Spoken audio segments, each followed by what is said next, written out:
तो अब देखो बच्चों, अब हम आ जाते हैं एक नेक्स्ट टॉपिक पर और ये है इलेक्ट्रोकेमिकल सेल।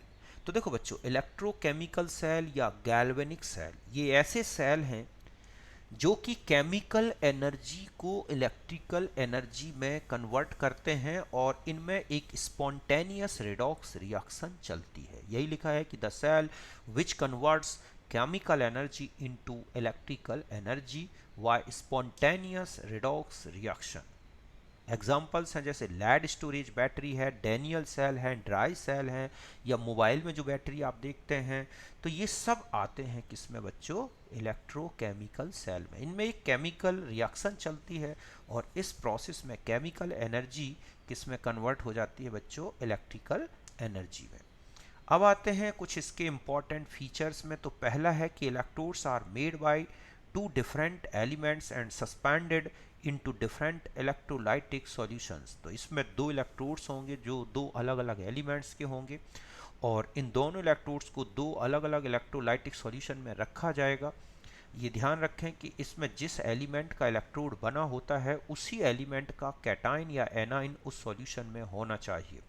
जैसे जिंक का इलेक्ट्रोड है तो जिंक सल्फेट में रखा जाएगा, कॉपर सल्फेट में कॉपर का है तो कॉपर सल्फेट में रखा जाएगा, हाइड्रोजन इलेक्ट्रोड में है, ठीक है, ऐसे सॉल्यूशन में रखा जाएगा जिसमें H+ होते हैं। तो इस तरह से जो इलेक्ट्रोड है वो अपने आयन के रिस्पेक्ट में रिवर्सिबल होता है। मींस वो अपने कैटाइन बना भी सकता है और दे भी सकता है, ले भी सकता है। एनोड में नेगेटिव चार्ज होगा और इसमें ऑक्सीडेशन चलेगा। ये खुद ही ऑक्सीडाइज्ड होता है बच्चों और उसके इलेक्ट्रॉन्स एनोड में ही रह जाते हैं जिसके कारण वो नेगेटिव चार्ज का हो जाता है और जो कैटाइंस बनते हैं वो सॉल्यूशन में जाते हैं। जबकि कैथोड में पॉजिटिव चार्ज होगा और इसमें जो सॉल्यूशन के कैटाइंस होते हैं वो रिड्यूस होते हैं। समझ गए ना?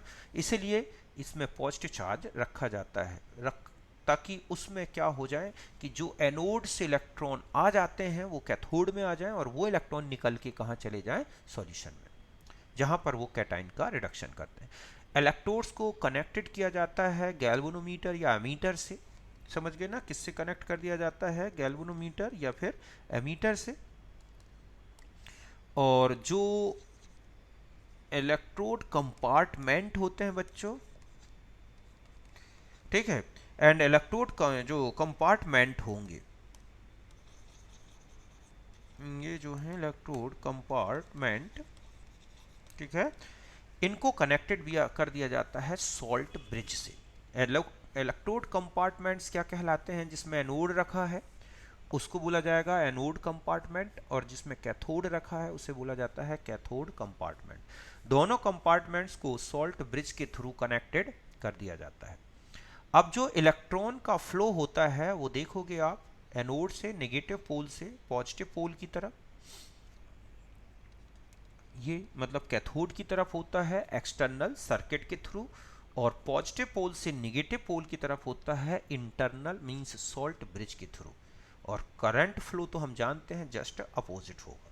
समझ गए ना कि जो इलेक्ट्रॉन्स हैं वो एनोड से कैथोड की तरफ बाहर के सर्किट से, और सॉल्यूशन के अंदर वाले सर्किट में जो है वो कैथोड से एनोड की तरफ चलेंगे। करंट इसके अपोजिट चलता है। डेल्टा जी नेगेटिव होगा क्योंकि प्रोसेस पूरी स्पॉन्टेनियस चलती है। सेल पोटेंशियल पॉजिटिव होता है। अब जब हम जानते हैं कि इसमें सेल रिएक्शन तभी स्पॉन्टेनियस चलेगी जब जो एक्सटर्नल, अगर बाहर से कोई इलेक्ट्रोड पोटेंशियल या सेल पोटेंशियल लगाया जाए उससे ज़्यादा क्या होना चाहिए? उस सेल का सेल पोटेंशियल, मतलब बाहर से कोई पोटेंशियल डिफरेंस यूज़ किया जाए, अगर उससे ज़्यादा पोटेंशियल डिफरेंस सेल का है तो सेल अपने आप काम करेगा, मीन्स डिस्चार्ज होने लगेगा।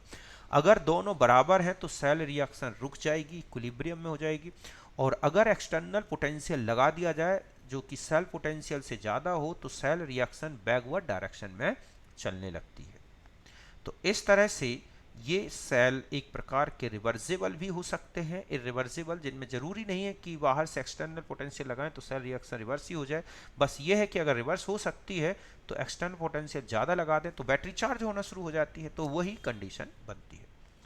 ई एक्स मतलब एक्सटर्नल अपोजिंग पोटेंशियल और ई सेल मतलब सेल पोटेंशियल। इसका एग्जांपल है डैनियल सेल। देखो डैनियल सेल में जो एनोड बना होता है बच्चों वो Zn का बना होता है और ZnSO4 के सॉल्यूशन में सस्पेंडेड रहता है और इसमें होता है नेगेटिव चार्ज। कैथोड जो है उसमें कॉपर का इलेक्ट्रोड होगा और कॉपर सल्फेट में सस्पेंडेड रहता है और इसमें होता है पॉजिटिव चार्ज, जो किसका इलेक्ट्रोड पोटेंशियल या सेल पोटेंशियल होता है 1.10 वोल्ट का। ये इस तरह से एक रिप्रेजेंटेशन है कि ये है एनोड कंपार्टमेंट जिसमें जिंक का एनोड है और जिंक सल्फेट के सॉल्यूशन में रखा गया है। ये है ठीक है कैथोड कंपार्टमेंट, और इस कैथोड कंपार्टमेंट में आप देख रहे हैं ठीक है कि उसमें है कैथोड जो कि कॉपर से बना है और कॉपर सल्फेट के सॉल्यूशन में रखा गया है। यहाँ पर तो होता है नेगेटिव चार्ज और यहाँ पर होता है बच्चों पॉजिटिव चार्ज। दोनों कंपार्टमेंट को जोड़ दिया गया है सॉल्ट ब्रिज से और दोनों इलेक्ट्रोड को इस तरह से जोड़ा गया है एमीटर या गैल्वेनोमीटर से। ओके, तो ये कुल मिला के कंस्ट्रक्शन किया जाता है एक गैल्वेनिक सेल का। अब हम आ जाते हैं सेल रिएक्शन क्या होगी इसमें। तो देखो इसमें दो हाफ रिएक्शन होंगी, ठीक है, दो हाफ रिएक्शंस होती हैं। एक तो होती है एट एनोड, ये होगा क्या ऑक्सीडेशन, क्या होगा बच्चों ये ऑक्सीडेशन, और एक होता है इसमें क्या रिडक्शन। ऑक्सीडेशन एनोड में होगा जिसमें जिंक का एनोड ऑक्सीडाइज्ड होगा और इलेक्ट्रॉन लिबरेट होंगे, और कैथोड में रिडक्शन होगा, मींस यहाँ 2 इलेक्ट्रॉन ऐड होंगे और इस तरह से यहाँ पर ये रिडक्शन चलेगा। ये और कंप्लीट अगर आप इन दोनों रिएक्शंस को जोड़ दोगे तो कुल मिला के देखा जाए तो Zn plus Cu2 plus gives Zn2 plus और प्लस Cu, तो ये टोटल क्या होगा बच्चों रिडॉक्स। इस तरह से आयन जो है एक्वस मीडियम में चले जाते हैं। तो ये रिएक्शन चलती है किसमें एक डैनियल सेल में। तो यहाँ तक बात समझ गए गैल्वेनिक सेल के बारे में। फिर से ध्यान दें एनोड में निगेटिव चार्ज, कैथोड में पॉजिटिव चार्ज, ये इतना ध्यान रखना है। जबकि इलेक्ट्रोलाइटिक सेल में इसके जस्ट अपोजिट चार्ज था, लेकिन प्रोसेस वही चलती है ऑक्सीडेशन और रिडक्शन दोनों में सेम। फिर हम आ जाते हैं सॉल्ट ब्रिज। तो देखो बच्चों सॉल्ट ब्रिज जो ये लगा होता है एनोड कंपार्टमेंट को और कैथोड कंपार्टमेंट को कनेक्टेड करता है, इसको बोलते हैं एक यू शेप ट्यूब होती है जिसमें एक सॉल्यूशन भरा होता है इनर्ट इलेक्ट्रोड्स का, like as KCl, KNO3, K2SO4। ये है, इनके जो ट्रांसपोर्ट नंबर हैं लगभग बराबर होते हैं और ये दोनों कंपार्टमेंट्स को क्या करते हैं कनेक्टेड करके रखते हैं। अब आता है कि इसका फंक्शन क्या है। तो देखो पहला है allow the movement of ions from one solution to another solution without mixing up two solutions. तो इसमें दो कंपार्टमेंट के बीच में ये सॉल्ट ब्रिज लगा देते हैं तो हमें दोनों सॉल्यूशन जो कंपार्टमेंट के उनको कनेक्ट करने की जरूरत नहीं है। इस तरह से इनमें ट्रांसमिशन चलता रहता है, मूवमेंट चलता रहता है आइंस का एक से दूसरे में, ठीक है। It keeps the solution of two component electrically या कंपार्टमेंट, ठीक है, कि इसमें ये इसका मेन फंक्शन बच्चों यही है कि ये जो है टू कंपार्टमेंट्स, ठीक है, कि ये दोनों कंपार्टमेंट्स को आपस में जोड़ के उनको इलेक्ट्रिकली न्यूट्रल रखता है। क्योंकि यहाँ पर लगातार अगर ऑक्सीडेशन चलेगा तो यहाँ पॉजिटिव चार्ज आता रहेगा और यहाँ लगातार रिडक्शन चलेगा तो यहाँ पर निगेटिव चार्ज आएगा। ऐसे में सॉल्ट ब्रिज में भरे हुए आइंस इन दोनों सॉल्यूशन को न्यूट्रल कर देते हैं उनके चार्ज को, और इस तरह से दोनों सॉल्यूशन इलेक्ट्रिकली न्यूट्रल बने रहते हैं। नेक्स्ट है कि it prevents liquid junction potential, कि अगर हम इन दोनों के बीच में सॉल्ट ब्रिज ना लगाएं तो हमें दोनों जो है कंप्लीट सर्किट करने के लिए दोनों कंपार्टमेंट को जोड़ के रखना पड़ेगा। तो इन दोनों के बीच में जहां दोनों का जंक्शन होगा दोनों इलेक्ट्रोड कंपार्टमेंट का, वहां एक तरफ पॉजिटिव चार्ज और एक तरफ निगेटिव चार्ज बन जाएगा, जिसे बोलते हैं लिक्विड जंक्शन पोटेंशियल। इससे इलेक्ट्रोड पोटेंशियल इफेक्टेड होता है, तो ये भी नहीं बनता किसको लगा देने से, salt bridge. Complete the circuit of cell, तो इस तरह से एक सर्किट का कंप्लीट कर देता है, पूरा एक साइकिल में चलता है एक करंट। ओके, तो ये है कुल मिला के सॉल्ट ब्रिज के फंक्शंस। सॉल्ट ब्रिज हटा दिया जाए तो पूरे सॉल्यूशन में आयन यहाँ वहाँ दौड़ने लगेंगे और करंट फ्लो होना बंद हो जाएगा। तो इस तरह से कुल मिला के ये सॉल्ट ब्रिज के बच्चों फंक्शन है। अब देखो सेल रिप्रेजेंटेशन कैसे किया जाता है। तो जब हम एनोड लिखते हैं तो हम एलिमेंट का सिंबल और जिस आयन के कांटेक्ट में है, कि जैसे मान लो जिंक है तो ये किसके कांटेक्ट में है, जिंक 2+, या हम ऐसा भी लिख सकते हैं जिंक अपॉन जिंक सल्फेट मतलब 2+ का कोई सॉल्ट ले लें, तो इस तरह से एनोड लिखा जाएगा एलिमेंट अपॉन आइन, और जब कैथोड लिखा जाएगा तो आइन अपॉन एलिमेंट, मतलब जैसे copper 2+ upon copper means copper sulphate को इस तरह से कॉपर के कांटेक्ट में रखा जाए, तो कैथोड को आइन अपॉन इलेक्ट्रोड और उसको एनोड को इलेक्ट्रोड अपॉन आइन, ये पहचानना भी होता है।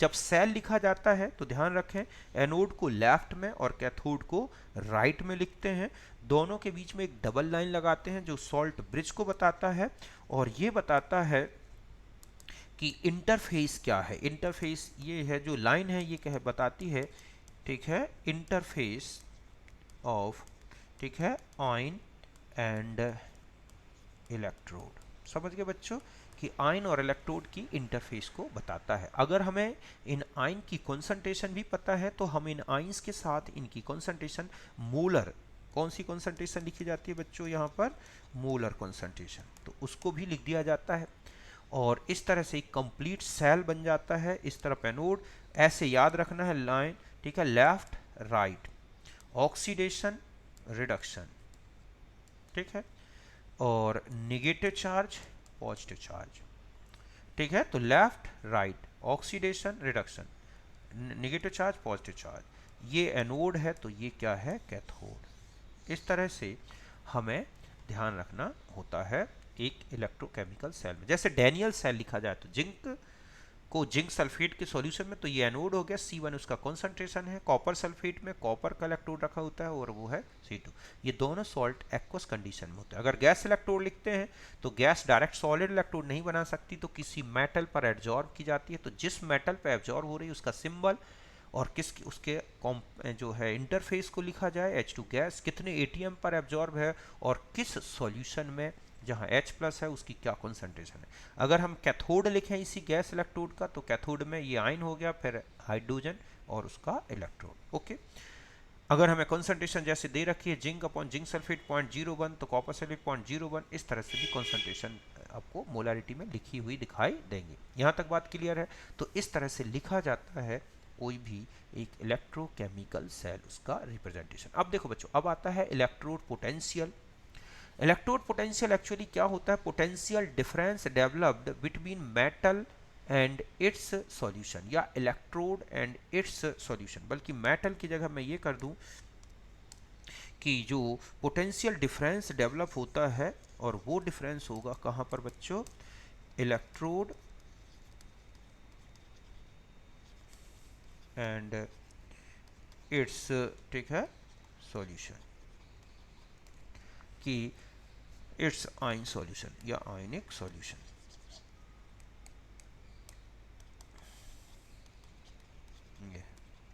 कि एक प्लस और माइनस का जो डिफरेंस डेवलप होता है सॉल्यूशन और इलेक्ट्रोड के बीच में, उसे ही हम बोलते हैं क्या बच्चों, इलेक्ट्रोड पोटेंशियल। ठीक है, the potential difference developed at cathode during reduction is called reduction electrode potential. कि जब कैथोड हो, मान लो कि यहाँ पर हम ये देख रहे हैं कि ये कैथोड है जिसमें पॉजिटिव चार्ज आता है इस तरह से, तो जब रिडक्शन प्रोसेस चलेगी तो सॉल्यूशन में नेगेटिव चार्ज रहेगा बच्चों, और इस तरह से ये कहलाएगा ई स्टैंडर्ड या ई इलेक्ट्रोड, या इसमें तो ये कहाँ पे चलेगा, कैथोड में। कि जब कैथोड में कोई रिडक्शन पोटेंशियल डेवलप होगा रिडक्शन के कारण, तो ये कैथोड में दिखेगा इस तरह से। और मान लिया जाए कि ये एनोड है और उसमें आपने ये लगाया, तो ये माइनस चार्ज में रहेगा, तो बाहर इस तरह से पॉजिटिव चार्ज रहेगा, ये है, तो ये किस में दिखा है, एनोड में, और यहाँ पर पॉजिटिव चार्ज है तो यहाँ पर नेगेटिव चार्ज है। तो इस तरह से कैथोड और एनोड पर पोटेंशियल डिफरेंस डेवलप होते हैं। Potential difference develop at anode during oxidation, तो उसको बोलते हैं ऑक्सीडेशन इलेक्ट्रोड पोटेंशियल। तो इस तरह से कैथोड और एनोड पर ये चार्ज के पोटेंशियल डिफरेंस डेवलप होते हैं, इन्हीं को बोला गया है इलेक्ट्रोड पोटेंशियल। जैसे एनोड को रिप्रेजेंट किया जाएगा तो M से सॉलिड से M+ में और इलेक्ट्रॉन रिलीज कर रहा होगा, तो ऑक्सीडेशन इलेक्ट्रोड पोटेंशियल का सिंबल है कि आप E लिख के और एनोड लिख दें। ठीक है, जब कैथोड में होगा रिडक्शन प्रोसेस तो इलेक्ट्रोड पोटेंशियल रिडक्शन लिखा जाएगा, और इस तरह से E के साथ हम कैथोड लिखते हैं। समझ गए बच्चों, IUPAC सिस्टम ने रिडक्शन इलेक्ट्रोड पोटेंशियल को ही इलेक्ट्रोड पोटेंशियल माना है, कि अगर आपको इलेक्ट्रोड पोटेंशियल दे रखा है इसका मतलब है आपको रिडक्शन इलेक्ट्रोड पोटेंशियल दिया गया है। अब आता है स्टैंडर्ड इलेक्ट्रोड पोटेंशियल। तो देखो बच्चों, स्टैंडर्ड कंडीशन होती है एक 298 केल्विन, 1 बार प्रेशर, 1 मोलर सॉल्यूशन। इस कंडीशन में इलेक्ट्रोड में जो पोटेंशियल डिफरेंस डेवलप होता है उसको बोला गया है standard electrode potential. Standard electrode potential में एक होगा स्टैंडर्ड रिडक्शन पोटेंशियल, जिसको हम स्टैंडर्ड साइन ई नॉट और हमने ये कैथोड लिख दिया। Standard oxidation potential E not और हम यहाँ पर एनोड लिख रहे हैं। ध्यान रखें दोनों पोटेंशियल सेम एलिमेंट के लिए, समझ गए ना, कि अगर आप एक सेम एलिमेंट लोगे तो सेम एलिमेंट के लिए ये न्यूमेरिकली बिल्कुल सेम होंगे, बस उनमें साइन का तो सेम एलिमेंट है ये, तो उनके साइन का डिफरेंस दिखेगा। कि अगर आप ये रिडक्शन पोटेंशियल ले रहे हैं तो उसका ऑक्सीडेशन पोटेंशियल जो भी है उसमें माइनस से मल्टीप्लाई कर दें, तो इस तरह से आपको एलिमेंट का पोटेंशियल मिल जाएगा। जैसे जिंक का रिडक्शन पोटेंशियल माइनस 0.76 वोल्ट, 0.76, तो ये हो जाएगा ऑक्सीडेशन पोटेंशियल जो कि पॉजिटिव होगा। ठीक इसी तरह अगर हम एक कॉपर के लिए कहें, कॉपर 2 प्लस अपॉन कॉपर, तो इसका रिडक्शन पोटेंशियल होता है 0.34 वोल्ट पॉजिटिव में। ठीक है, तो अगर हम कहें कि इसका एनोड में या ऑक्सीडेशन पोटेंशियल क्या होगा, तो हम एनोड लिखेंगे ऐसा और लिखेंगे 0.34 वोल्ट। तो इस तरह से ये पोटेंशियल लिखे जाते हैं बच्चों। एक ही एलिमेंट के लिए ये जो है सेम होते हैं, बस न्यूमेरिकली अलग अलग होते हैं। फिर आता है इलेक्ट्रोमोटिव फोर्स सेल पोटेंशियल। ठीक है, तो EMF, इसी को शॉर्ट में लिखा होता है EMF, electromotive force cell potential. तो देखो बच्चों, ये कहलाता है difference between the electrode potentials of two electrode constituting the electrochemical cell. तो जो सेल बना हुआ है उसके दो इलेक्ट्रोड्स के इलेक्ट्रोड पोटेंशियल का जो डिफरेंस है वही सेल पोटेंशियल है। तो ये लिखा जाएगा कैथोड माइनस एनोड। ठीक है बच्चों, कि आप कैथोड का इलेक्ट्रोड पोटेंशियल लें, उसमें से एनोड का माइनस कर दें। चूंकि इलेक्ट्रोड पोटेंशियल रिडक्शन पोटेंशियल होता है, तो आप रिडक्शन पोटेंशियल कैथोड के से रिडक्शन पोटेंशियल एनोड का माइनस कर दें। अगर आप दोनों पोटेंशियल यूज कर रहे हैं रिडक्शन और ऑक्सीडेशन, तो कैथोड का रिडक्शन पोटेंशियल और एनोड का ऑक्सीडेशन पोटेंशियल इनको ऐड कर दें। अगर आप ऑक्सीडेशन पोटेंशियल यूज कर रहे हैं तो एनोड में से कैथोड का ऑक्सीडेशन पोटेंशियल जो है माइनस कर दें। ये इक्वेशंस हैं, इनमें से किसी से भी निकाल के देख लो, वैल्यू सेम आएगी।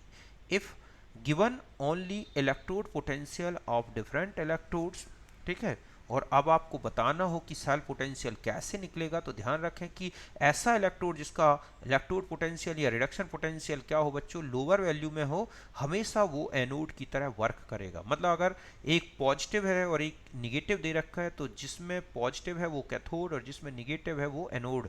अगर दोनों वैल्यू निगेटिव दे रखी हैं तो ज़्यादा निगेटिव वैल्यू वाला एनोड होगा। अगर दोनों पॉजिटिव दे रखी हैं तो जिसका पोटेंशियल कम होगा, ठीक है, वो किसकी तरह वर्क करेगा बच्चों, एनोड की तरह। जैसे ये एक सेल लिख दिया तो इसमें तो डायरेक्ट दिख रहा है एनोड कौन है, कैथोड। ये आपको रिडक्शन पोटेंशियल दे रखे हैं, आपने वैल्यू पुटअप की और ये आंसर आ गया 1.10 वोल्ट। अब मान लो यहाँ आप देख रहे हैं कि दोनों वैल्यू निगेटिव दे रखी हैं, जिंक की भी और आयरन के लिए, इलेक्ट्रोड्स के लिए, तो ज़्यादा निगेटिव एनोड हो जाएगा। तो यहाँ पर आयरन का हो गया क्या बच्चों, कैथोड, और जिंक का क्या हो गया, एनोड। ठीक इसी तरह से दोनों वैल्यू पॉजिटिव दे रखी हैं, तो मैंने यहाँ पर जिसकी ज़्यादा पॉजिटिव है उसको कैथोड मानूंगा और जिसकी कम पॉजिटिव है वो एनोड। अब यदि मान लो आपको दे रखा है if we given different electrode potential of electrodes then maximum cell potential obtained by the combination of electrodes, ठीक है, विद हाईएस्ट निगेटिव वैल्यू उसको एनोड मान लो और हाईएस्ट पॉजिटिव वैल्यू से कैथोड, तो आपको मिलेगा हाईएस्ट वैल्यू। जैसे लिथियम का -3.05, सोडियम दे रखा है, क्लोरीन 1.36 और फ्लोरीन का 2.85। पूछ रहा है कि which combination give highest value of electrode potential, तो आप फ्लोरीन का वाला तो कैथोड मान लो और लिथियम का एनोड, और आप देख रहे हैं कि ये नेगेटिव वैल्यू आएगी, इनमें से किसी भी कॉम्बिनेशन को ले लो, इतनी ज़्यादा नहीं आएगी। तो इस तरह के क्वेश्चंस होंगे जहां पर आपको सेल पोटेंशियल निकालने होते हैं बच्चों। तो ये था हमारा किसके बारे में, इलेक्ट्रोकेमिकल सेल, जिसमें मैंने आपको सेल की कैरेक्टरिस्टिक्स बताए, इलेक्ट्रोड पोटेंशियल बता दिए, सेल पोटेंशियल। इसके बाद हम और आगे इलेक्ट्रोकेमिकल सेल की जो भी डिटेल है उनको डिस्कस करेंगे। तो बात क्लियर है अच्छी तरह से। तो ये था हमारा आज का एक टॉपिक। अब एंड करते हैं इसको।